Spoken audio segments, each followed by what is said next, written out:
yang telah memberikan kita suri tauladan yang baik sehingga kita bisa mengenal.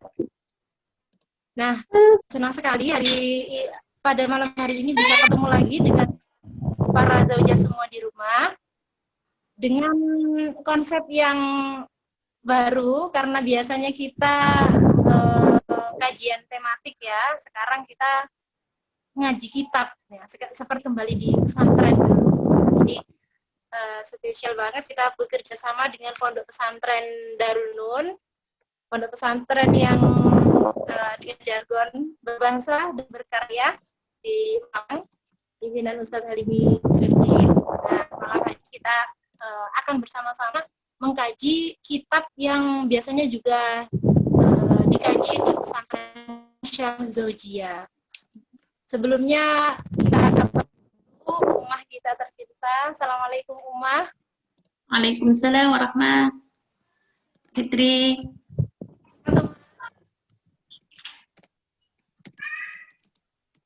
Masya Allah, semangat sekali Ummah, seger orang. Harus selalu semangat karena kita menjadi seorang zaujah harus selalu bahagia dan selalu semangat yang nanti memberikan kebahagiaan buat keluarga kita, terutama suami dan anak-anak kita.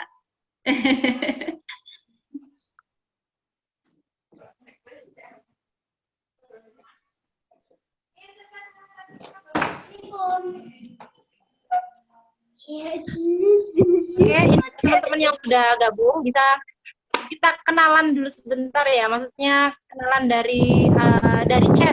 Bisa teman-teman bisa ketik di chat ya, kanan bawah, ketik nama dan juga mungkin tempat tinggal atau sekarang lagi domisili di mana gitu.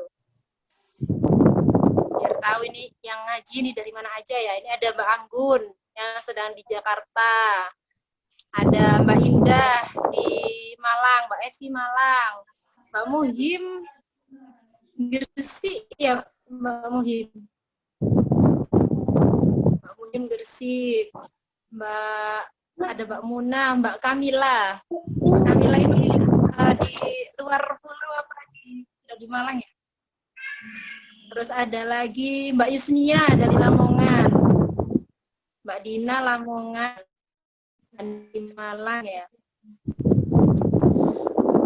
Alhamdulillah, ternyata dengan teknologi kita bisa mengaji dari mana saja. Bekasi ya, di rumah. Oke, langsung saja saya bacakan susunan ngaji kita pada malam hari ini. Yang pertama tadi sudah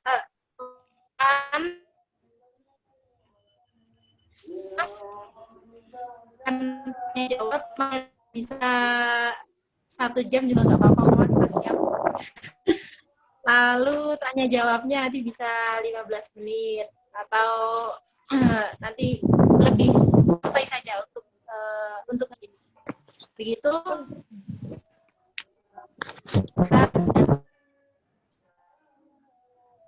Bismillahirrahmanirrahim. Langsung saja sudah di-share oleh Minza ya. Langsung saja pada Ummah Sayyidah Hafsah, kami persilakan untuk menyampaikan Ummah.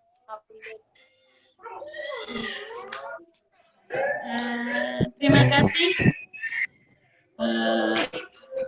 Ustazah Fitri. Assalamualaikum warahmatullahi wabarakatuh. Waalaikumsalam warahmatullahi wabarakatuh. Alhamdulillahirabbil alamin. Hamdan syakirin. Tidak ada gambarnya?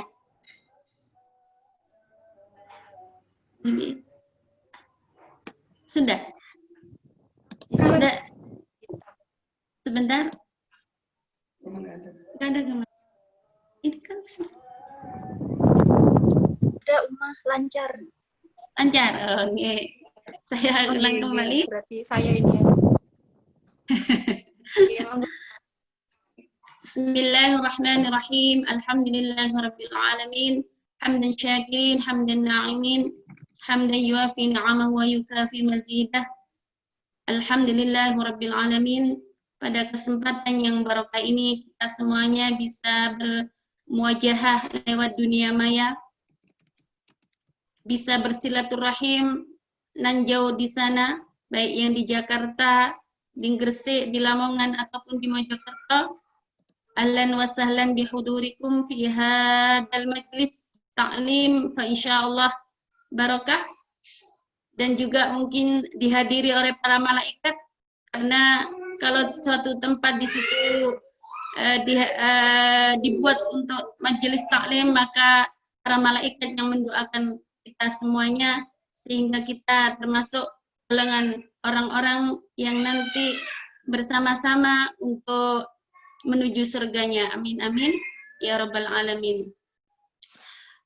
Sebelum saya membaca kitab Mu'asharah Baina Zawjain, Mu'asharah Zawjain, ya, saya akan memberikan mukadimah sedikit bahwasanya kenapa kita memilih kitab ini, karena saya rasa sangat penting sekali, khususnya kita sebagai seorang zaujah atau seorang istri ataupun calon. Saya yakin semuanya perempuan di sini adalah istri dan calon istri, ibu dan calon ibu, yang sangat perlu dipersiapkan ilmu-ilmunya, sehingga ketika kita sudah di masa pernikahan itu sudah tidak bingung lagi karena sudah ada bekal. Seorang kalau sudah punya bekal yang cukup, maka tidak ada keraguan, tidak ada kesedihan. Kenapa? Karena punya bekal yang cukup.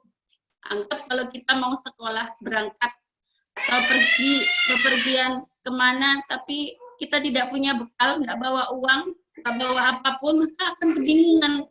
Jadi begitu juga ketika masuk ke dunia pernikahan, kalau kita tidak memiliki bekal, kalau kita tidak memiliki ilmu-ilmu yang mendukung untuk kehidupan dalam sebuah pernikahan, maka kita akan kebingungan juga.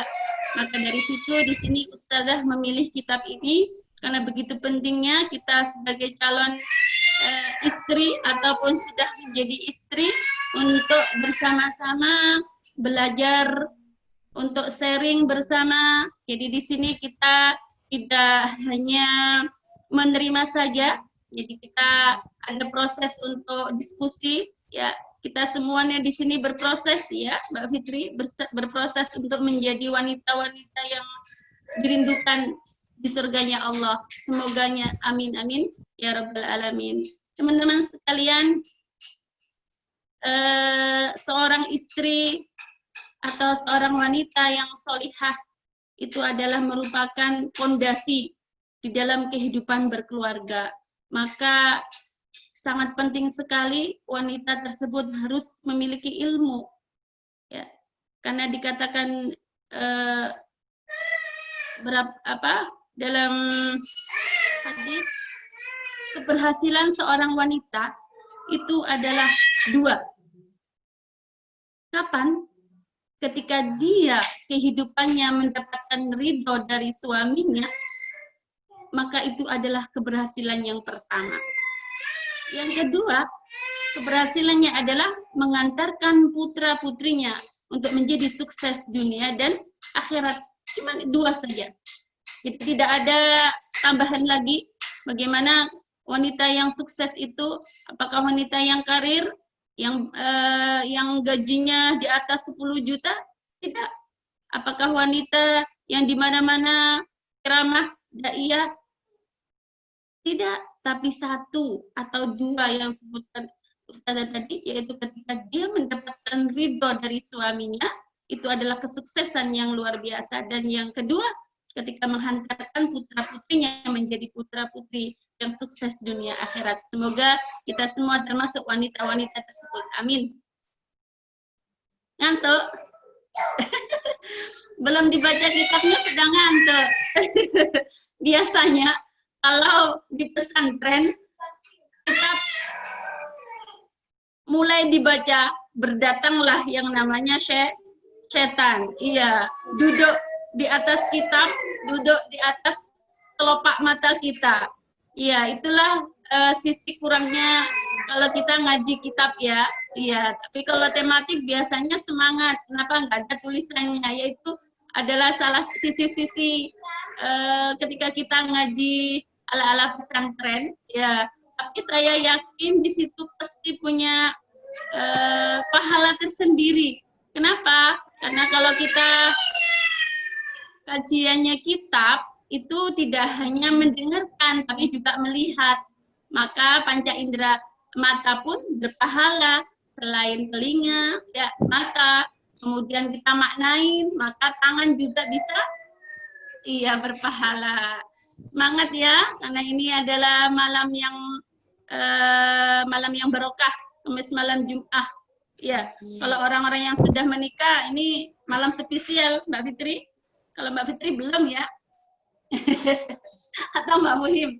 Kalau Ustazah baca Bismillahirrahmanirrahim. Sebelum Ustazah baca kitab, Ustazah kirim doa kepada musannif pengarang kitab ini.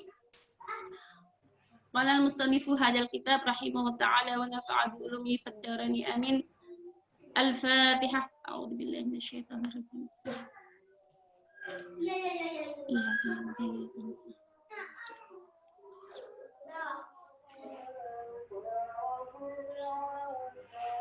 Bismillahirrahmanirrahim. As-safha al-khamisah.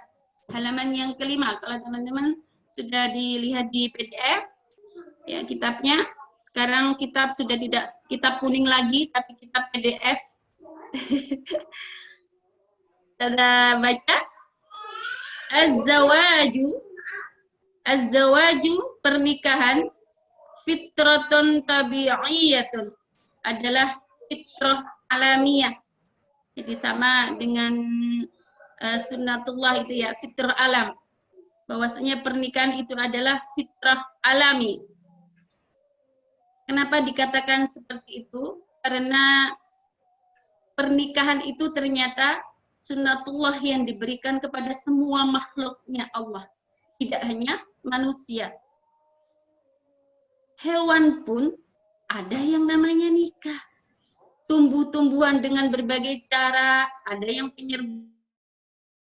ada yang lewat air dan sebagainya. Luar biasa ternyata sunnatullah masalah pernikahan ini ya, fitratut tabi'iyah ini tidak hanya diberikan kepada manusia tapi seluruh makhluknya, yaitu hewan dan manusia.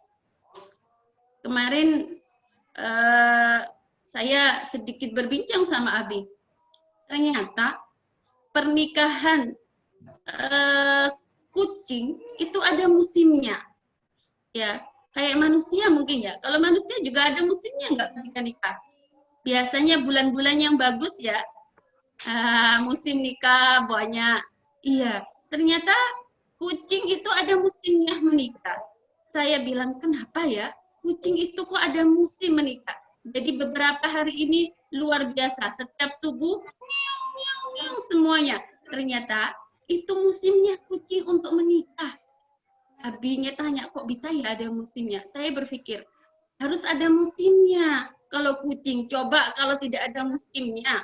Pernikahan kucing itu. Lawang lahiran sekali aja ada yang 12, ada yang 10, ya enggak?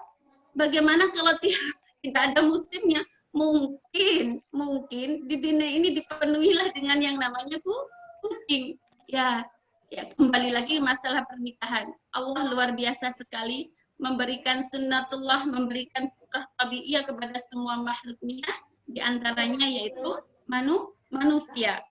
Az-zawaju fitratun tabi'iyatun. Pernikahan adalah merupakan fitrah alamiah. Az-zawaju ayatun min ayatillah ta'ala futiran nasu 'alaiha wa huwa subhanahu indama khalaqa Adam alaihi salam khalaqalahu Hawa'a litakuna lahu zawjan tu'annisu wahdatahu wa tusyarikuhu hayatahu bihuluwiha wa murriha. Az-zawaju pernikahan itu adalah ayatun, merupakan tanda min ayatillahi ta'ala, dari tanda-tanda Allah Ta'ala. Teman-teman semuanya sudah pernah dengar, dan ini sering ketika kita di dunia perkuliahan membahas ini ya. Ternyata Allah memberikan tanda-tanda itu ada dua. Ayatul qauliyah dan ayatul kauniyah. Lah, di antaranya ayat qauliyah, pernikahan ini Allah berikan melewati tanda-tanda qauliyah, yaitu di dalam Al-Quran. Nah, bagaimana termasuk ayat kauniyah? Ayat kauniyah itu dengan keadaan alam semesta ini. Allah ciptakan dunia alam semesta ini, Allah ciptakan gunung, Allah ciptakan laut adalah merupakan ayatun kauniyah, ayat-ayat yang Allah ciptakan sebagai tanda kebesarannya Allah. Nah, yang kedua yaitu ayatun qauliyah, ayat-ayat dari apa? Firman-Nya Allah, kalamnya Allah, yaitu Al-Quran. Ustazah teruskan, futiran nasu 'alaiha, yang telah diciptakan pada manusia, az-zawaj 'alaiha, yang atas zawat, atas pernikahan tadi, 'alaiha, atas ayat tadi ya, atau fitratun tabi'iyah tadi, fahuwa subhanahu, dan Allah subhanahu wa ta'ala, indama khalaqa Adam, ketika telah menciptakan Adam alaihi salam, khalaqalahu Hawa. Allah juga telah menciptakan Hawa bagi Adam, litakuna lahu zaujan, dengan keberadaan Hawa tadi, lahu bagi Adam, zaujan sebagai pasangan, ya, zaujan sebagai suami, ya, zaujan sebagai pasangan, tu'annisu, yang memberikan ketenangan hati, yang memberikan kesenangan, ya, tu'annisi itu anis. Anis, ada yang namanya anis di sini? Anis itu maknanya bagus sekali ya. Orang yang selalu menyenangkan hati, orang yang selalu menenangkan hati, namanya tu'annisu. Tu'annisu wahdatahu, ya, atas dirinya Adam. Wa tusyarikuhu, dan menemani, ya, hayatahu, kehidupannya Adam. Bihuluwiha, ya, bihuluun, hulwan apa artinya? Yang disukai anak-anak itu namanya apa? Manisan, ya, makanya disebut permen, ya, hulwan, ya, bihuluwiha, dengan manisnya kehidupannya, ya, wa muriha, dan pahitnya kehidupan. Itulah Allah luar biasa sekali, begitu sayangnya kepada Nabi Adam alaihissalam untuk menenangkan kehidupannya, untuk membuat kehidupannya menjadi bahagia, menjadi sempurna. Diciptakanlah yang namanya siapa? Hawa. Ya, untuk apa diciptakan ini? Tadi tu'anisu, ya, untuk menyenangkan hati, untuk memberikan ketenangan kepada Adam, wa tusyariku, dan ditemani kehidupannya, ya, tidak hanya manisnya kehidupan tapi juga pahitnya kehidupan Nabi Adam alaihissalam. Makanya di dalam cerita Adam dan Hawa itu luar biasa sekali ya teman-teman ya, kisah cinta Adam dan Hawa. Teman-teman kalau pernah baca novelnya Adam dan Hawa, luar biasa sekali begitu cintanya ya, Nabi Adam kepada Hawa, ya, sampai dia lupa ya apa yang dilarang oleh Allah sehingga dilakukannya. Itulah wanita. Makanya wanita itu bisa menggiring keluarganya atau suaminya ke surga, atau sebaliknya seperti Hawa. Ya, hidup di surga kan sudah semuanya ada ya, sudah semuanya serba terpenuhi, tapi ternyata di luar kesenangan dan sebuah ya, keberadaan yang serba ada yang diinginkan yang namanya nafsu. Ya, ternyata seorang Adam terikut oleh seorang wanita yang namanya Hawa. Kenapa? Karena lupa, karena begitu cintanya seorang kepada seorang wanita. Lah, itulah kembali lagi ke fungsi wanita. Saya yakin seandainya kita tidak termasuk wanita-wanita yang solihah, wanita-wanita yang memiliki bekal ilmu yang bisa menghantarkan pergi ke mungkin juga akan terjadi seperti itu, bisa menyeret keluarga kita atau suami kita ke hal-hal yang dilarang oleh Allah.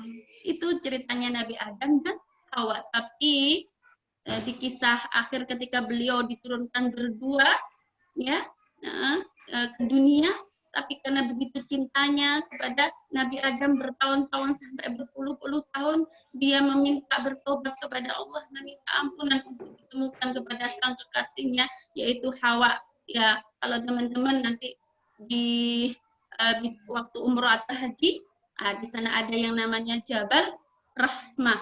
Disitulah pertemuan. Ya, berpuluh-puluh tahun setelah berpisah, Nabi Adam dan kaum Hawa, Siti Hawa untuk bertemu kembali. Ustazah teruskan lagi, kalau nanti lama-lama tidak selesai ini. Gak apa-apa ya. Ini ada yang sudah ditunggu. Ini sama ini di Najib, Atiro semuanya sudah nunggu ini loh. Intip-intip terus loh. Kita lanjutkan. Allah Ta'ala. Halo Mbak Atiro. Ya, itu Mbak Atira. Kita lanjutkan ke Allah Ta'ala di kitabihil karim. Ya, Allah berfirman di dalam Al-Quran. Ya, di antaranya di sini ayat qauliyahnya Allah. Wa min ayatihi an khalaqalakum min anfusikum azwajan litaskunu ilaiha wa ja'ala bainakum mawaddatan wa rahmah. Inna fi dzalika la ayatin liqaumin yatafakkarun. Teman-teman bisa membuka Al-Qur'annya di surat Ar-Rum ayat 21. Nah, ini adalah ayat qauliyah yang Allah cantumkan di dalam kalamnya, di dalam Al-Qur'an. Ya, Ustaz baca. Wa min ayatihi. Ternyata di dalam Al-Qur'an kalau ayat itu sudah diawali dengan min ayatihi, berarti ayat itu luar biasa sekali. Memiliki kandungan, makna, dan juga pelajaran yang diambil oleh manusia. Tapi bagi liqaumi yatafakkarun. Kalau orang-orang mau berpikir, di ayat terakhir tadi ada kan? Ya, liqaumi yatafakkarun. Bagi orang-orang yang berpikir. Sekarang banyak mana orang yang berpikir dengan orang yang tidak mau berpikir? Banyakan orang yang tidak mau berpikir, ya sudah, manin apa adanya saja, tidak mau berpikir apa capek-capek nih, mikir, akhirnya ke sana. Padahal kalau kita satu ayat, kita kupas, kita kaji, kita paham maknanya, kita praktekkan, maka itu akan menjadi min ayatihi, ya, wa min ayatihi merupakan tanda-tandanya kebesaran Allah. Jadi ini tidak semuanya bisa mempelajari atau menguak kebesaran Allah di dalam ayat ini. Liqaumi yatafakkarun, kecuali orang-orang yang mau berpikir. Yuk kita bareng-bareng bersama-sama berpikir mengkaji untuk ayat ini. Wa min ayati an khalaqalakum min anfusikum, dan sebagian tanda-tandanya Allah telah menciptakan kalian semua min anfusikum, dari diri kalian semua, azwajan, untuk saling berpasangan. Litaskunu, azwajan tadi untuk apa? Litaskunu, untuk memberikan ketenangan, untuk memberikan sakinah ilaiha, dari azwajan tadi. Ketika seorang tersebut sudah sakinah, ya, sudah tenang, selanjutnya waja'ala bainakum, dan Allah jadikan kalian semua menjadi mawaddah. Mawaddah di sini lebih saling mencintai, ya, lebih saling, ya, cinta karena, ya, kesenangan, warahmatan, dan juga kasih sayang. Inna fi dzalika laayatan, dan sesungguhnya hal tersebut laayatan, merupakan tanda liqaumi yatafakkarun, bagi orang-orang yang berpikir. Teman-teman sekalian, di sini kalau kita bisa mengkaji ulang, bahwasanya ternyata kita harus mengetahui, ya, azwajan ayatun azwajan, tanda-tanda azwajan di sini bisa suami bisa istri, ya. Yang namanya tanda, oh ini mendung berarti tandanya hujan, oh ini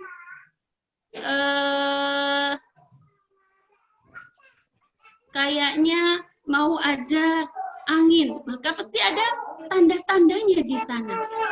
Begitu juga ketika suami istri bilang dalam sebuah kehidupan pernikahan harus saling mengetahui tanda-tandanya. Jadi memahami tanda-tandanya seorang suami. Contoh, suami saya itu tidak suka kalau saya memakai dandanan. Oh, suami saya itu suka sekali dengan wanita yang bersolek. Hal-hal yang kecil apapun diketahui oleh seorang istri itu yang luar biasa. Begitu juga seorang suami. Ketika seorang suami mengetahui tanda-tanda seorang istri, ya baru datang dari kantor, dari kerja, kok mama cemberut, oh mungkin sedih, capek. Akhirnya suami paham, tidak menginginkan sesuatu apapun, biar istri saya istirahat. Tanda-tanda itu yang harus selalu dibaca oleh seorang istri dan seorang suami. Kalau mereka mengerti tanda-tanda dari seorang istri dan suami itu, insya Allah kehidupan litas penuh akan memberikan ketenangan. Lawang sudah tahu istrinya capek, lawang istrinya itu seharian itu kok nggak senyum, kok ya malah apa? Iya, iya itu kadang yang tidak tahu istri, suami yang tidak tahu tanda-tandanya istri. Harusnya kok istri saya kok cemburu terus, oh ya Allah lupa, saya belum ngasih uang belanja atau kurang belanjanya. Ya, maka itu harus selalu diketahui oleh seorang istri juga seorang suami. Ustazah saya belum punya suami, belum, gimana? Lah, nggak boleh kalau pacarnya. Kalau pacarnya gimana Ustazah? Nggak usah pacaran lah, langsung nikah aja ya Mbak Muhib, Mbak Muna. Iya, iya. Jadi kalau masih pacaran nggak usah kita tahu tanda-tandanya. Waduh, nanti kalau ini enggak, malah berpahala. Apa? Malah tidak berpahala. Iya, nama maksiat malahan. Ya, kita kembali lagi. Kalau sudah ya mengetahui tanda-tanda seorang istri dan suami tadi litas kuno, maka akan memberikan ketenangan. Ya, ketenangan akan hadir dalam kehidupannya. Wa ja'ala bainakum mawaddatan warahmah. Kalau sudah tenang, ya kehidupannya sudah tenang, tidak ada masalah, tidak ada pertengkaran dan sebagainya, maka disitulah Allah jadikan mawaddah untuk saling mencintai. Gimana saling mencintai lawang hidupnya nggak tenang? Ya enggak? Iya. Kalau orang sudah tenang itu pasti mawaddahnya akan timbul, rasa sayangnya akan timbul. Nah, kalau sudah mawaddah, Allah tidak hanya memberikan kecintaan, tapi juga kasih sayang. Jadi di sini mawaddah warahmat katanya berbeda. Ya, ya. Kalau mawaddah hanya sebatas senang atau cinta dengan hal-hal yang bersifat indrawi, ya. Jadi yang dilihat ya, senyum, cantik dan sebagainya. Tapi kalau warahmah sudah tidak ada di sana, kasih sayangnya, kecintaannya sudah lebih. Ya, jadi kalau warahmah ini ketika istrinya sudah pompong, mewek, tetap aja yang namanya sayang. Kenapa? Karena di situ sudah ada rahmahnya, tidak mawaddah lagi. Ya, iya. Kalau sudah kan sudah nggak cantik, sudah tapi dia Allah kasihkan rahmat, jadi tetap memberikan kasih sayang di dalam keluarga tersebut. Lah, akhirnya diakhiri di sini inna fi dzalika laayat liqaumi yatafakkarun. Sesungguhnya tanda-tanda ini adalah untuk kaum, untuk umat, ya.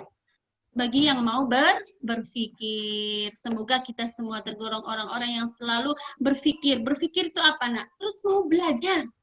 Ya, saya kok keluarga saya seperti ini ya. Kok tidak tenang?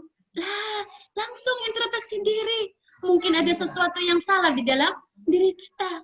Apa dari pihak suami atau dari pihak istri? Yuk kita ngobrol. Kalau dalam bahasanya bizaujati me time katanya ya. Sesekali lah kita me time ya. Ya, minum kopi sama suami istri. Ustazah, ini saya anaknya 4 kayak Ustazah, bagaimana ini me time-nya? Ya, kita atur lah. Jadi anak-anak waktu tidur semuanya. Ya, kita ngobrol berdua. Bagaimana ini kehidupan kita. Ya, itu penting sekali, nak. Penting sekali. Oh, lupa kok, nak ya. Mbak-mbak kata ustazah lupa dikirain ngaji di pondok ini ya. Jadi di sini jadi likomi tafakkarun ini selalu berpikir, selalu belajar untuk mau belajar dari kesalahan, introspeksi diri. Jadi tidak saling menyalahkan, ini salahnya suami, ini salahnya istri, ini salahnya, enggak ada, tapi saling introspeksi diri untuk selalu berpikir ketika ada kesalahan untuk selalu diperbaiki. Nih bagi likomi tafakkarun, bagi mereka-mereka yang mau berpikir. Sudah lanjutkan. Wazzawaju, adapun nikah. Nah, ini untuk yang belum nikah. Didengarkan ya, Mbak Muna. Huwa al-ilajul wahid alladhi yardallahu anhu. Nikah itu adalah satu-satunya obat, satu-satunya penyembuh, satu-satunya ilajun alaja yu'aliju, ya, menyembuhkan, yardallahu, yang telah yang Allah ridhai, anhu, dari zawat tadi, anhu, litahhallusi, untuk memurnikan, untuk melepaskan, min syahwatil ghaziratil jinsiyah, dari keinginan insting seksual. Teman-teman, di sini saya yakin tidak ada yang nggak punya syahwat ya. Nggak ada yang nggak punya yang namanya syahwatil gharizatil jinsiyah. Saya yakin semuanya punya. Wong saya itu kalau ada cowok ustazah lewat ganteng itu langsung masa nggak punya syahwatil ghazirah.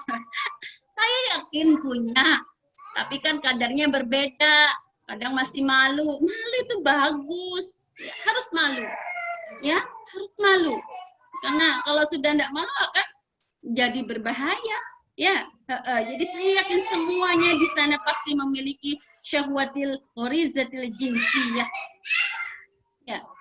Lah, salah satu obat ya, salah satu cara ya untuk mengobati atau melampiaskan nafsu yang tadi itu yang diridhoi oleh Allah, yaitu apa obatnya? Nikah, bukan pacaran, bukan. Ya, iya, tapi nikah. Nah, dengan nikah tersebut ya dapat halusi, ya, memurnikan atau menghalalkan tadi ya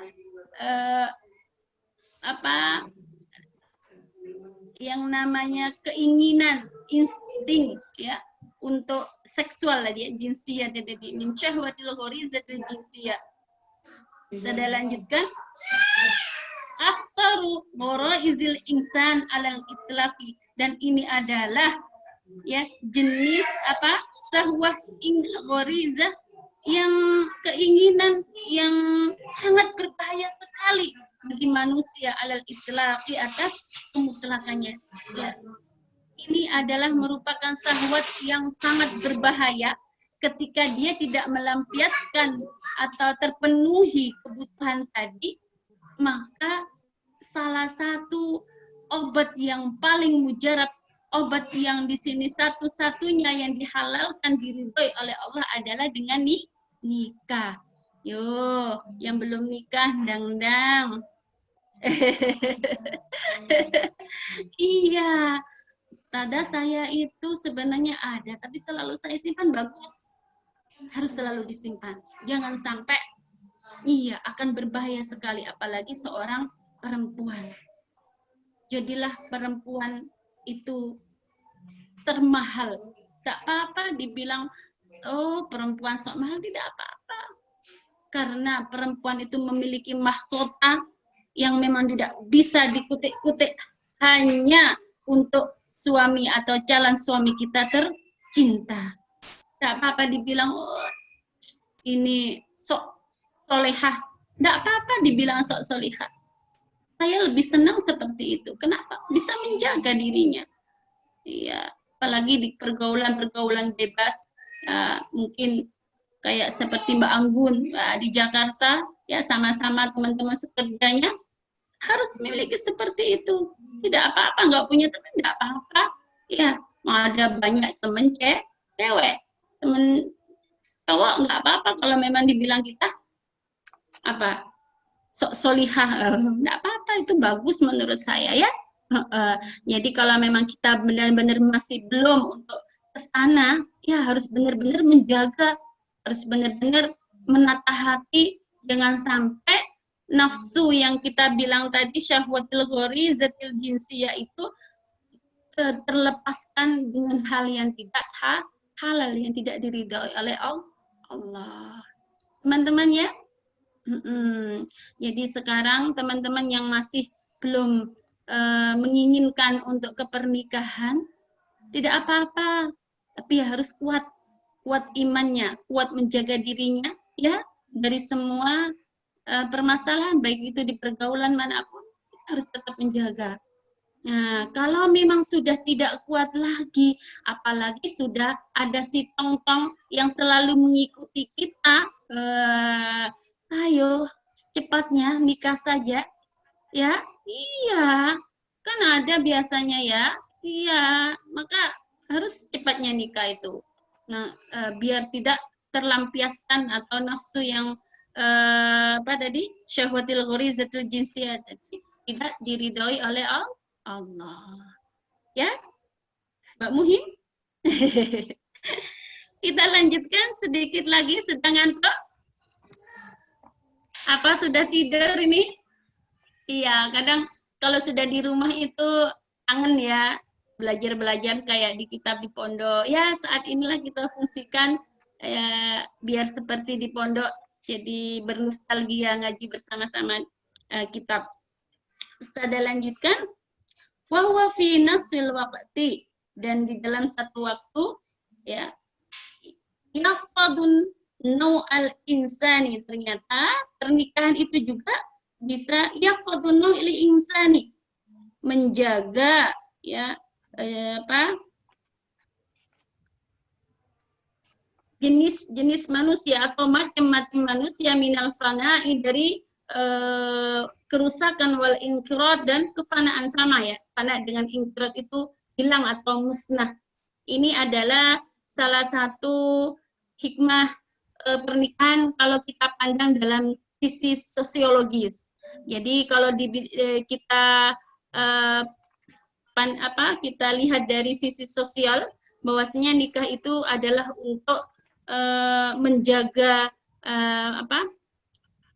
komunitas manusia, yang di sini diharapkan adalah komunitas manusia yang baik di dunia ini ya, untuk melestarikan kehidupan manusia tidak hilang dari peradaban di dunia ini. Maka di sana salah satunya adalah dengan pernikahan ya. Makanya ada salah satu fungsi nikah adalah untuk memberikan keturunan ya, untuk meneruskan dinasti keluarganya, untuk membawa keluarganya menjadi keluarga-keluarga yang soleh dan solihah. Salah satunya tujuan menikah dari sisi sosiologis. Ustazah teruskan, wala tajid abadan insanan aqilan, ya, dan tidak ditemukan selama-lamanya insanan manusia aqilan yang berakal, yaqulu berkata, innahu la yuridu zawat, sesungguhnya saya itu tidak ingin menikah. Jadi di sana tidak mungkin ada. Ya, saya itu tidak ingin nikah saya itu. wa yaqsudu dzalika haqqan, dan wa yaqsudu, dan bermaksud atau bertujuan benar-benar tidak mau menikah. Walan tajida imro'atan, dan juga tidak ditemukan seorang wanita la taffu, ya, meratapi dirinya, nafsaha, atas dirinya, ila baitin, ya, ila baitin, ila baitin, ke rumah, dari rumah, yajma'uhu, yang dia berkumpul, ya, dengan pernikahan tadi, bizaujin, dengan suami, ya'rifu, yang mengetahui, ya, siapa suami, hukukah, hak-haknya seorang istri. Gini ceritanya. Jadi di sini di dalam kitab ini dikatakan bahwasanya tidak ada atau tidak pernah ditemukan seorang manusia yang berakal itu mengatakan bahwasanya saya itu nggak ingin nikah, saya nggak mau nikah. Tidak ada. Tidak ada yang wayak sudah dari tahapan. Tidak ada yang benar-benar bertujuan ke sana, tidak.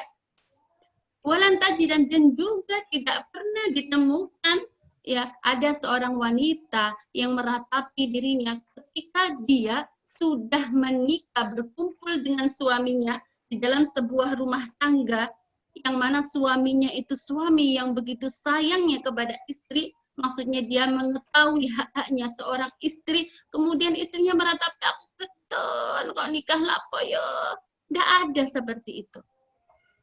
Ketika suaminya memang benar-benar memberikan haknya seorang istri di dalam sebuah keluarga tersebut. Intinya nikah itu luar biasa sekali enaknya, indahnya. Ayo yang belum nikah ini, cepet nang nikah.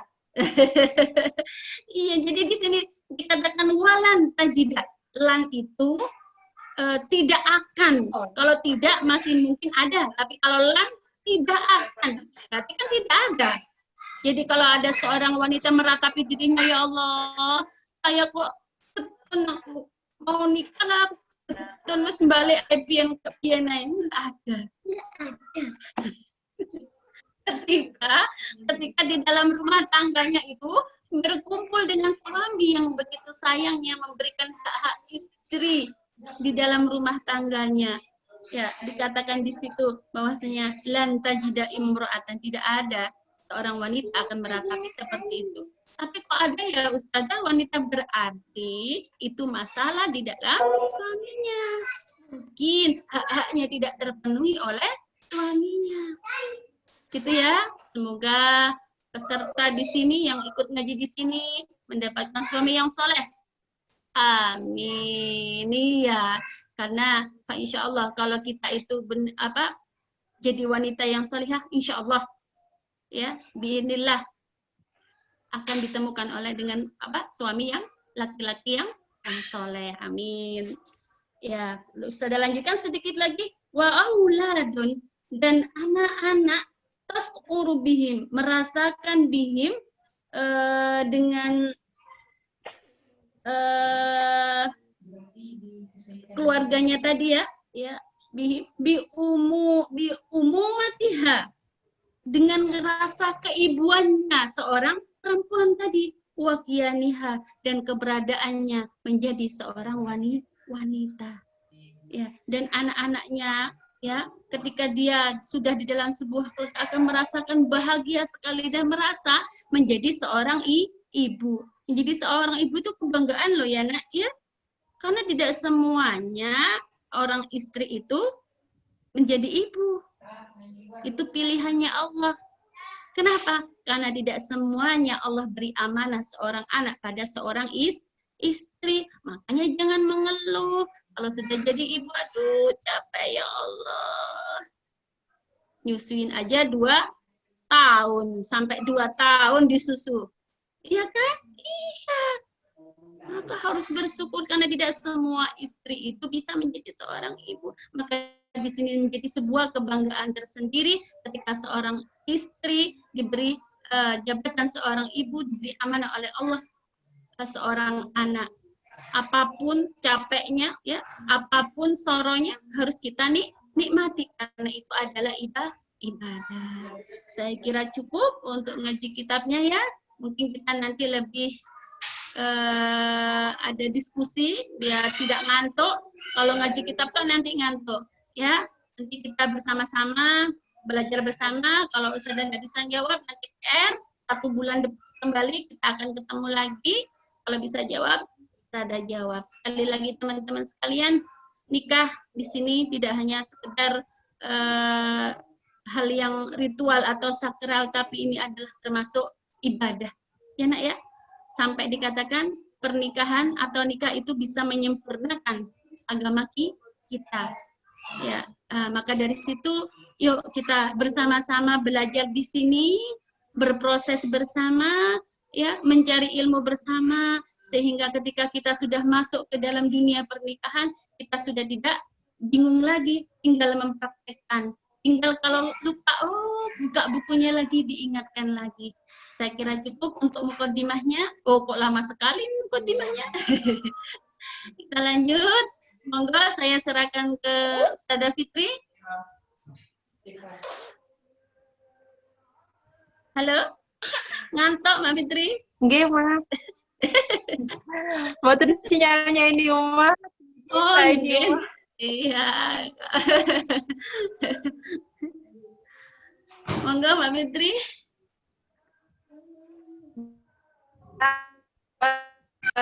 Luar biasa sekali kayak ini mukadimah saja sampai Panjang sekali. 1 jam ya, Mbak ya, nggak kerasa.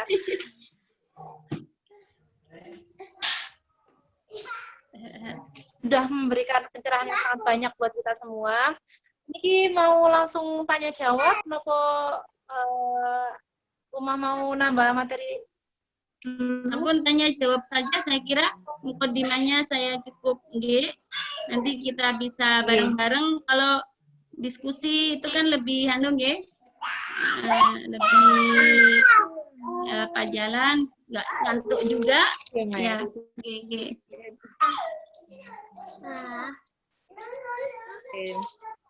Oke, monggo untuk teman-teman yang ingin menyampaikan pertanyaan, ini kita buat lebih santai ya teman-teman. Jadi seumpama ada di rumah tangga, itu juga nggak apa-apa disampaikan, sehingga bisa langsung tuh prakteknya seperti itu. Mungkin dari teman-teman bisa raise hand atau bisa melalui chat juga boleh. Untuk yang raise hand nanti silakan berkomunikasi langsung dengan Uma, bisa dibuka, di unmute suaranya, langsung bisa bertanya kepada Uma. Monggo, Mbak Muhim mungkin, atau Neng Muna, Mbak Evi. Boleh langsung ngomong ya Mbak Fitri ya? Halo Mbak Fitri. Oke, dari Mbak Evi. Uma. Assalamualaikum Uma. Waalaikumsalam Mbak Evi. Uma, badai tanya ini Uma. Kan tadi kan supaya dalam rumah tangga itu ada timbul ketenangan gitu kan Uma ya.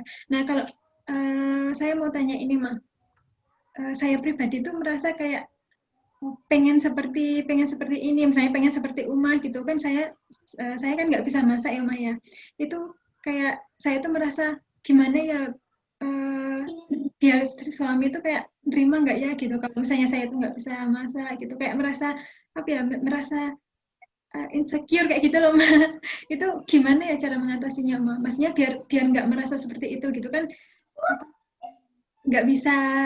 Saya kepengennya bisa semua gitu, tapi ternyata masih belum bisa ke situ gitu. Jadi saya masih merasa ini gimana ya, saya kok begini gitu, masih ada kurangnya gitu, merasa kayak gitu Ma. Itu mengatasinya gimana biar suami juga bisa menerima gitu. Itu Ma. Terima kasih Mbak Evi. Mbak Evi yang insya Allah dimuliakan oleh Allah, dan teman-teman sekalian di sini yang hadir di dunia maya. Yang namanya pernikahan itu adalah pertemuan antara dua insan, dua jenis. Tidak hanya laki-laki sama laki atau perempuan sama perempuan, tapi di sini jenis yang berbeda. laki dan perempuan. Dari awal aja sudah berbeda laki dan perempuannya. Jenisnya aja sudah berbeda. Apalagi karakter, sifat, ya kebiasaan semuanya akan berbeda. Dah disinilah yang namanya sebuah pernikahan.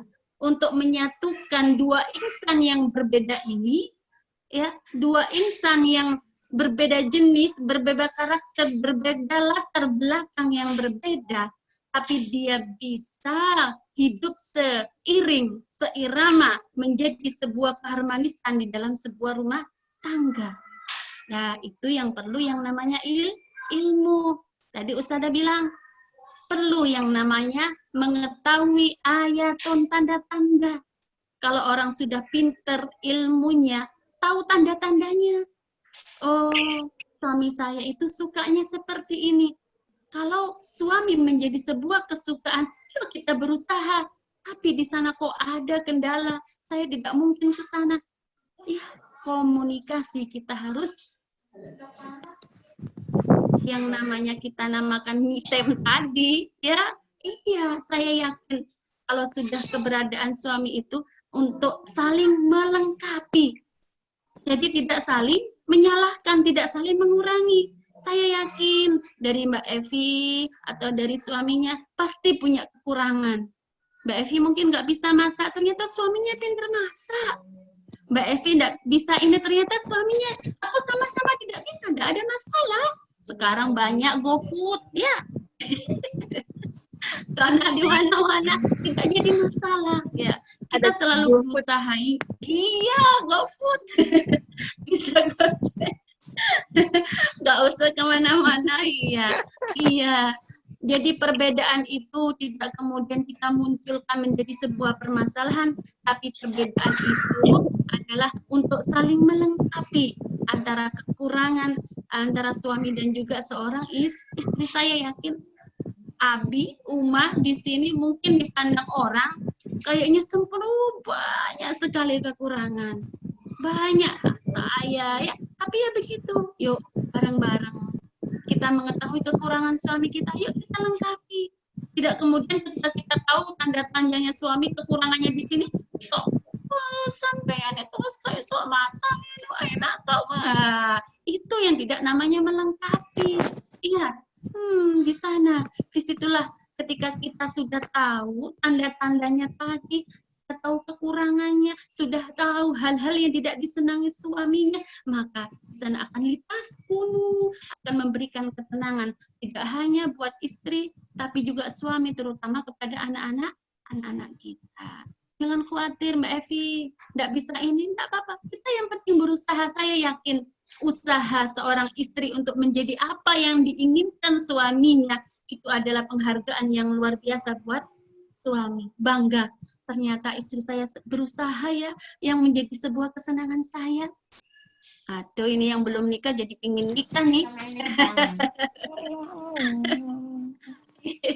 Iya, begitu nih Mbak Evi nggih. Halo, jadi ya, yuk kita berusaha ya bersama-sama untuk menjadi seorang istri yang diinginkan suami. Ya itu tadi, Ustazah tadi bilang, kesuksesan seorang wanita ada dua.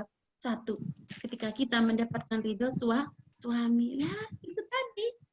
Kalau ingin menjadi ridhonya suami. Kira cukup, Mbak Evi?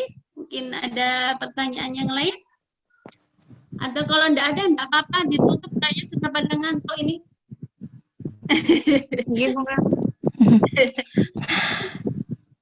Ama mau tanya, Ama. Ini ada pertanyaan ada yang mau tanya. Mbak. Iya.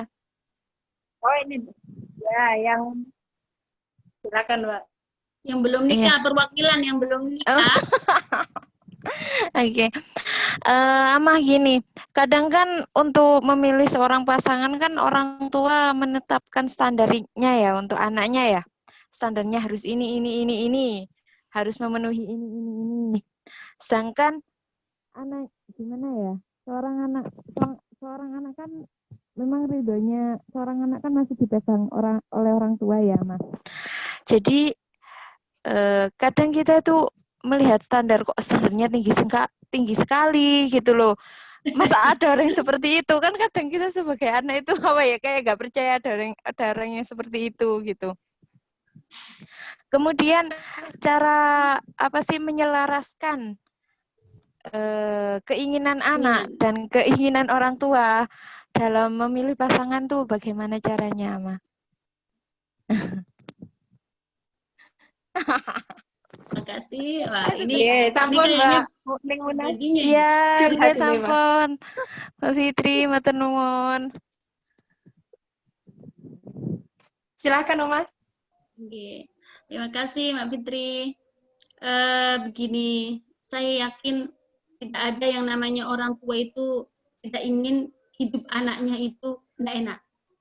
Saya yakin sekali orang tua itu menginginkan anaknya hidup bahagia, senang, ya, rumah tangganya baik, nanti keturunannya juga baik. Saya yakin dan itu wajar, sangat wajar sekali ketika orang tua menginginkan si yang ganteng itu harus pinter ini, harus pinter ini, harus pinter itu wajar sekali.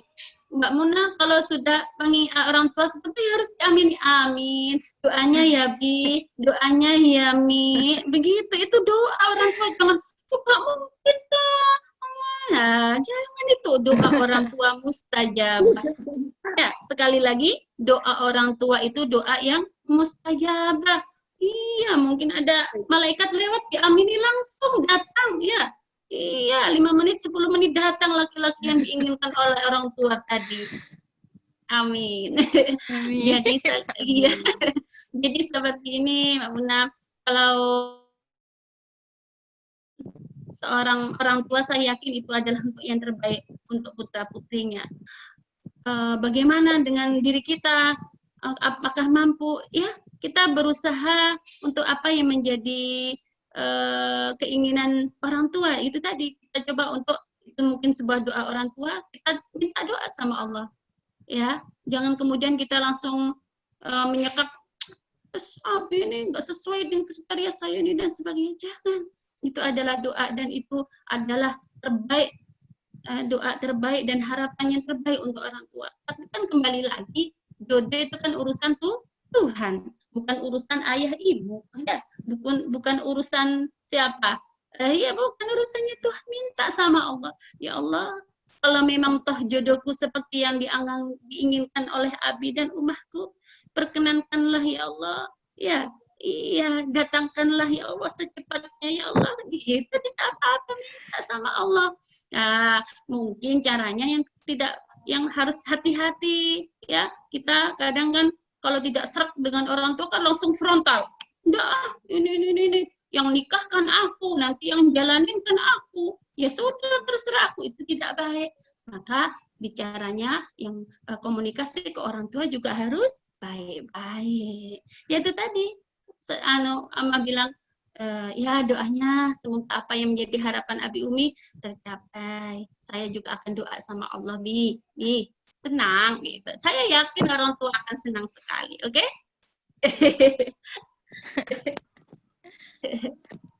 Kira cukup, monggo Mbak Fitri.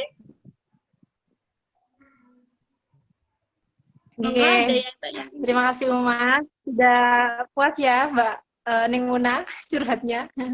Kita doakan bersama-sama semoga mendapat suami soleh idaman Ning Muna dan juga orang tuanya. Orang tua.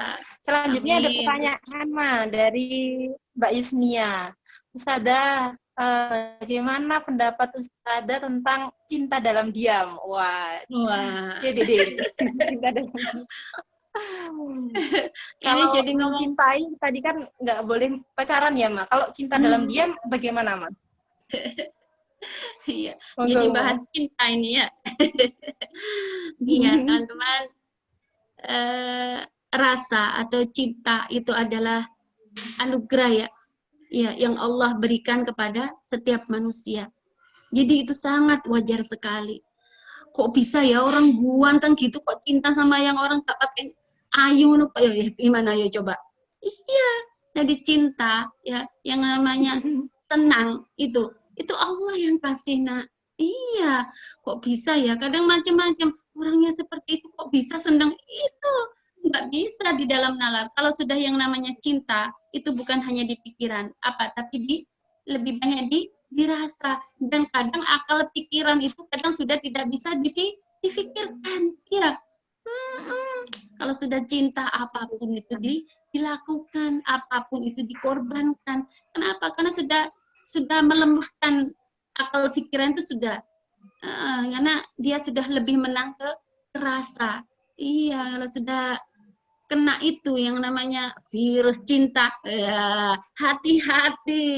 Iya, makanya kalau sudah ada ke sana, ya, dan itu sudah pada waktunya untuk menikah, lebih baik ya kita harus segera untuk menikah. Lah Ustazah, kita ini masa perempuan, masa gimana, kan kita juga nunggu ada yang minta. Ya mintalah sama Allah ya. Iya, teman-teman sekalian, sebenarnya rasa cinta itu pasti ada, Ustazah tadi bilang. Tapi bagaimana rasa cinta itu terluapkan ya, rasa cinta itu dengan berbagai cara. Yang penting tidak mengeluarkan rasa cinta itu menimbulkan sebuah kemaksiatan. Ya, iya. Jadi, ya bagaimana rasanya? Ya, kita bayangkan, kita doa aja sama Allah, wong itu yang memberi itu sama Allah kan, ya Allah Gusti, saya ada senang sama dia ya Allah, jauhkan saya dari perbuatan hal yang maksiat dengan kecintaan saya. Kalau memang dia jodoh saya, dekatkanlah saya ya Allah, dekatkanlah dia menjadi milik saya. Kenapa yang nurunkan rasa cinta itu Allah, maka mintalah sama Allah. Tidak apa-apa, cinta dalam diam malah bagus, biar tidak banyak maksiat. Lah terus nanti kedisian teman saya gimana Ustazah? Berarti belum jodoh. Kan ke sana. Iya. Jadi yang namanya cinta ya, yang itu adalah semuanya pemberian Allah. Tidak kemudian diberikan kepada manusia kemudian kita bisa menghilangkan, tidak. Makanya kadang saya sudah kadung cinta ini, hilangkannya sulit sekali. Manusia cuma berusaha minta sama Allah. Ya, nggak apa-apa. Menurut saya cinta dalam diam tuh malah bagus. Ya, kalau memang ada, ya dibilangkanlah sama ibu uminya, Mi, doakan ya Mi, saya itu lagi ada di hati ini Mi, semoga ya jadi suami soleh saya ya Mi. Nggak apa-apa, minta doa. Biasanya sih cewek suka curhat ya ke orang tua, ke ibu uminya, tidak apa-apa. Dia kan bisa menjaga rahasia, tapi kalau teman kan biasanya nggak bisa jaga. Akhirnya, wes tak hubungkan nggak apa-apa, ayo tak omongkan, si dia, wah, akhirnya nggak jadi diam lagi nanti. Ya, lebih baik kita curhatkan sama orang-orang yang bisa menjaga kalau memang kita masih belum untuk ke pernikahan. Gitu Mbak Fitri nggih. Nggih, Mah. Itu Mbak Yus. Jadi cinta dalam diam. Kalau saya cinta dalam suara, dalam puisi ya. Kalau kita. Iya. Nah, ternyata Mbak Fitri, orang bercinta itu bisa menginspirasi dan berkarya loh Mbak Fitri. Iya, saya pernah ya. Dulu itu saya dulu nggak suka puisi. Tapi ketika ada yang namanya cinta itu, wah, berpuisi akhirnya. Oh, ternyata pinter juga berpuisi. Tidak apa-apa dituliskan dalam berpuisi, berkarya jadinya ya. Cinta dalam diam. Iya, Maya. Cinta dalam diam berbuah karya. Nanti ya, terus bukunya dibeli sama si dia. Ya. Iya, Masya Allah. Itulah kan Allah gitu kan, nanti yang nyambungkan. Iya, kalau memang jodohnya tersambung gitu. Iya, kayak novel jadinya. Waduh. Ada pertanyaan selanjutnya nih, Ma. Dari Mbak Aisyah. Gini. Tadi disebutkan bahwa jodoh itu pelengkap ya, Ma. Tapi pernah mendengar bahwa jodoh itu cerminan diri. Itu merasa ada dua istilah yang bentrok gitu, Mah. Kalau menurut Uma bagaimana itu? Apakah jodoh itu pelengkap atau cerminan diri? Karena biasanya kalau bandaan itu juga akan menimbulkan permasalahan dalam rumah tangga. Mau nggak Uma? Pripun? Iya, jadi itu kita pandang dalam sisi lain, nggih. Jadi memang yang namanya jodoh itu datang adalah sesuai dengan apa yang menjadi cerminan diri kita. Makanya katanya Allah kan memilihkan jodoh itu sesuai dengan sekufu. Kufu itu ya yang sama, tidak jauh-jauh dari kita gitu ya. Iya, jadi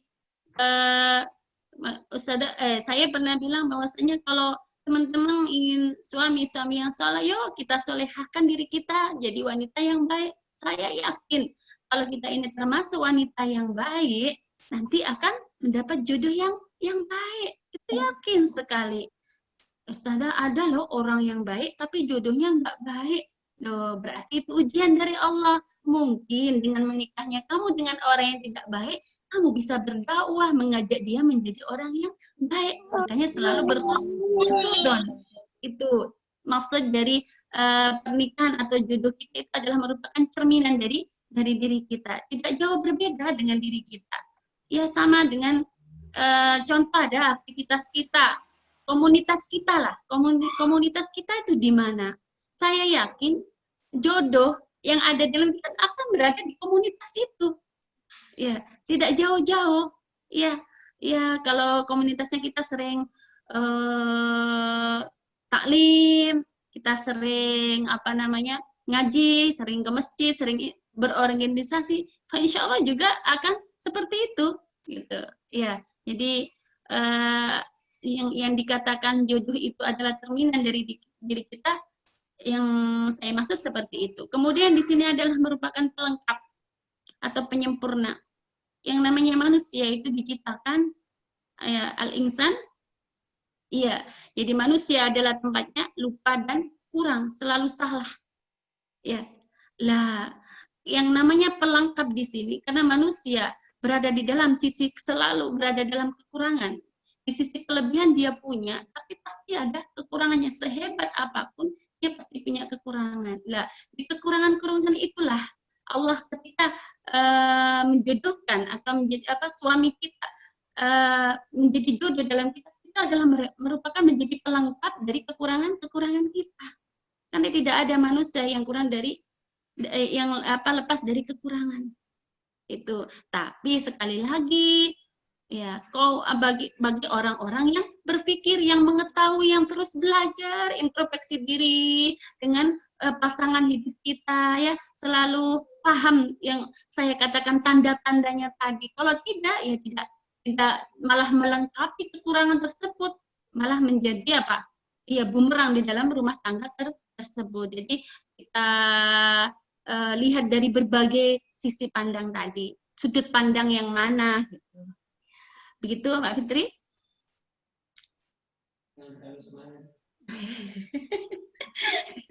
Katanya semangat. Ini mana ngantuk katanya Mbak Fitri.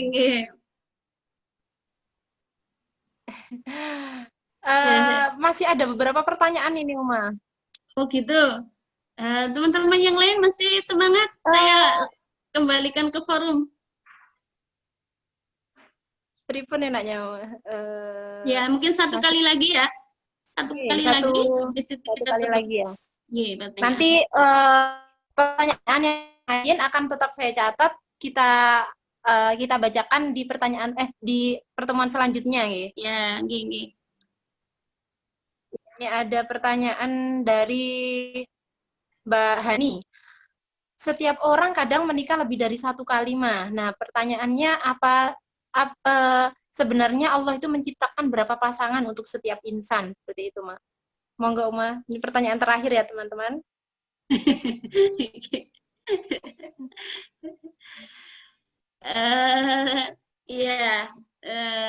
Jadi ngomong poligami nih. Ya, teman-teman, sebenarnya kalau jodoh ya atau pasangan kita ya pinginnya ya satu seumur hidup ya. Jadi menikah itu tidak hanya untuk kehidupan berapa bulan, 2 bulan, 3 bulan, dan 4 bulan. Tapi menikah itu adalah seumur hidup dari sampai mati, sampai pun nanti ketika kita di akhirat, maka kita dipertemukan dengan suami kita bersama-sama di surganya. Itu yang kita inginkan ya. Jadi keinginan kita ya sebenarnya pasangan kita ya itu tadi, selama kita hidup di dunia satu itu tadi. Tapi kan kembali lagi sampai ada yang menikah 2 kali, 3 kali, apalagi jadi istri yang kedua, ketiga, keempat. Ustazah katanya kalau sudah jadi istri kedua, ketiga itu juga masuk surganya Allah. Jalan menuju surga. Iya, benar memang ya. Betul napa-napa, tapi ya itu tadi, kuat enggak gitu. Ada yang mengatakan surga itu loh jalannya banyak, tidak harus menjadi istri kedua, ketiga, dan keempat gitu. Iya, jadi kembali lagi kepada diri kita ya, kembali lagi kepada diri masing-masing, bahwasanya ketika kita menikah, keinginan kita ya sudah satu jodoh kali itu saja. Semoga sampai meninggal pun jodoh kita ya suami kita itu nanti. Kenapa? Karena nanti ketika bertemukan ya, istri yang terakhir itulah yang menjadi temannya ketemu nanti di surganya Allah. Ya, jadi makanya kalau istri menikah lagi kemudian meninggal ya, kemudian nikah lagi, maka istri yang terakhir tidak ketemu dengan istri yang pertama. Nah, kalau yang namanya cinta sejati, makanya ada perempuan yang tidak mau nikah lagi karena begitu cintanya, begitu sayangnya kepada suaminya, nanti biar ketemu lagi nanti di surganya Allah. Seperti itu.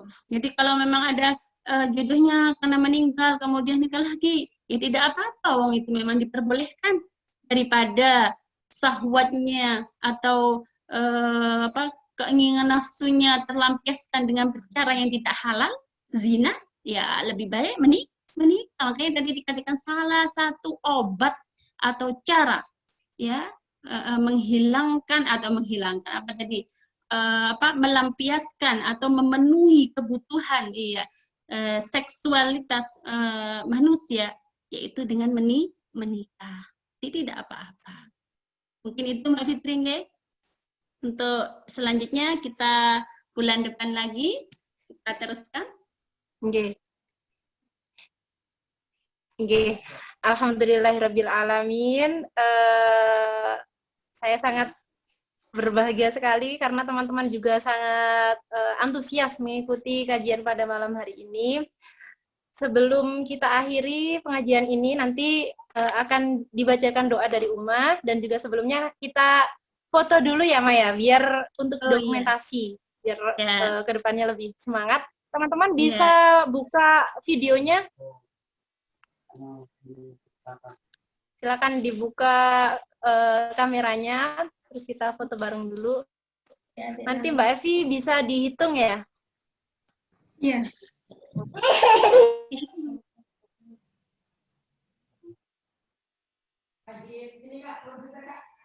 Silakan dipimpin sama Mbak Evi untuk ambil fotonya.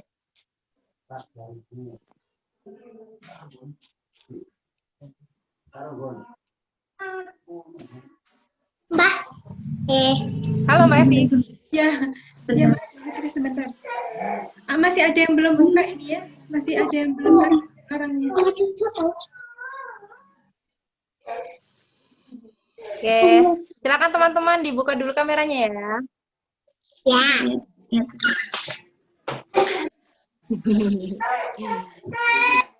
Tinggal Mbak dua ya. Atifa. Mbak Nurliana Ada Mbak Kota, ada Mbak Kota sama Mbak Hani. Oke. Mbak Kota, Mbak Anggun, Mbak Hani. Saya di rumah sedang nyimak anak-anak, jadi nggak tidur. Luar biasa semangatnya. Tinggal foto. Teman-teman dari nggak mau sih, minta ambil habis ini ya. Gak apa-apa, sampai mana? Ini Mbak. Mau ikut nggak mau? Saya sedang nyimak anak-anak. Ini Mbak boleh sini. Oke, silakan Mbak Evi. Dihitung Mbak Evi. Nggak apa-apa Mbak Atiro kalau mau ikut. Oh iya. Sebentar. Sudah siap ya Mbak? Oke. Saya hitung dari 1 sampai 3 ya. Sini. Ini ada Mbak Iya. Muhim. Ada Mbak Muhim. Ada Mbak Muhim. Ada Mbak Muhim. 1, 2, 3. Oke. Sekali lagi 1, 2.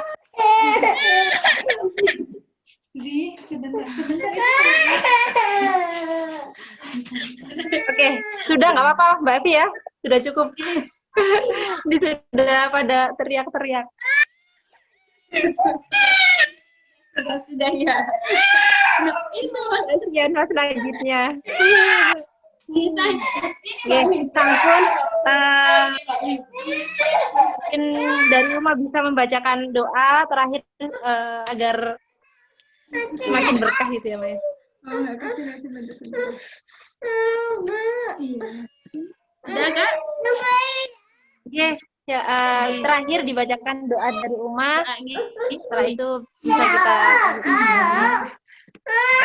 monggo Uma. Bismillahirrahmanirrahim. Alhamdulillahirabbil alamin. Hamdan yafi ni'ama wa yukafi mazida ya rabbana lakal hamd. Allahumma salli ala sayyidina Muhammad wa ala ali sayyidina Muhammad. Allahumma salli salatan tunjina biha min jamil ahwali wal afat.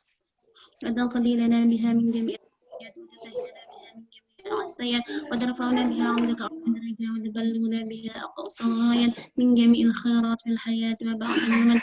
اللهم اغفر لنا ذنوبنا وذنوب والدينا وذنوب جميع مشايخنا وذنوب جميع أستاذنا وذنوب جميع حقنا كما ربيانا صغيرة. اللهم ربنا تقبل منا إنك أنت السميع العليم وتب علينا إنك أنت التواب الرحيم. اللهم ربنا هب لنا من أزواجنا وذرياتنا قرة أعين وذريتنا قرة واجعلنا للمتقين إماما. يا الله يا ميسر يا مدبر دبر يا مستهل سهل علينا كل عسير سهل علينا كل عسير سهل علينا كل عشير بجهل البشير النذير. ربنا آتنا في الدنيا حسنة وفي الآخرة حسنة وقنا عذاب النار. سبحان ربك رب العزة عما يصفون سلام على المرسلين والحمد لله رب العالمين. السلام عليكم ورحمة الله وبركاته. Waalaikumsalam warahmatullahi wabarakatuh. Waalaikumsalam warahmatullahi wabarakatuh. Sembahun Uma atas rawuhnya, sembahun juga untuk teman-teman semuanya. Saya di sini sebagai moderator mohon maaf apabila banyak kesalahan dari tim di Zaujati dan juga dari teman-teman Darunun mengucapkan terima kasih. Terus stay sama kita, semoga kedepannya bisa semakin banyak karya dan juga semakin banyak kajian-kajian yang berguna untuk pengembangan diri kita. Akhir kalam, wassalamualaikum warahmatullahi wabarakatuh. Waalaikumsalam warahmatullahi wabarakatuh. Ketemu kembali ya bulan depan.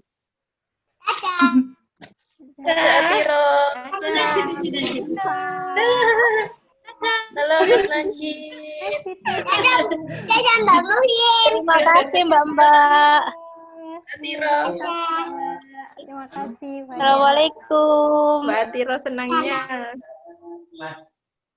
Waalaikumsalam.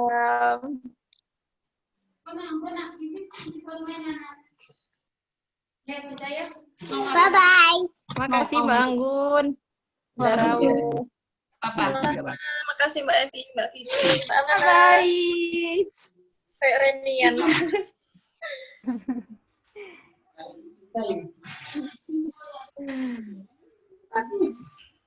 Mbak Anggun bisa ngaji nih walau jauh.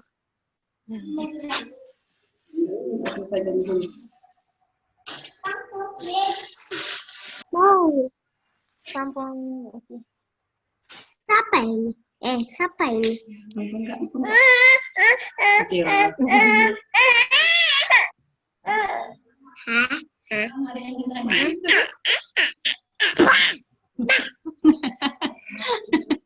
Jangan sama Mbak Muhim. Muhim ya? Mbak, gitu. Mbak Muhim. Itu Mbak Muhim. Iya, itu Mbak Muhim. Mbak Anggun.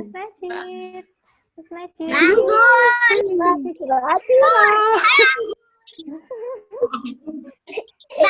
Pada kangen sama Mbak Muhim gitu.